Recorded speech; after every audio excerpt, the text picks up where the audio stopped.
Telangana deputy CM Bhatti Vikramarka బెంగళూరులో కర్ణాటక ఇంధన శాఖ మంత్రి కేజే జార్జ్తో భేటీ అయ్యారు. ఇప్పటికే ఉన్న బొగ్గు సరఫరా ఒప్పందాలతో పాటు సింగరేణి కర్ణాటక పవర్ కార్పొరేషన్ మధ్య భవిష్యత్ భాగస్వామ్యులపై చర్చించారు.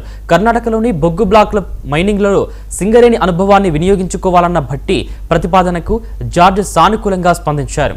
కర్ణాటకకు నిరంతరం బొగ్గు సరఫరా చేయాలని మంత్రి కోరగా రోజుకు 4 బొగ్గు రేకులు సరఫరా చేయాలని భట్టి సింగరేణి అధికారులను ఆదేశించారు. ఒడిశాలోని నైని బొగ్గు గని నుంచి ఏడాదికి 1 మిలియన్ టన్ను బొగ్గు అందించేందుకు సింగరేణి సిద్ధంగా ఉందని భట్టి తెలిపారు.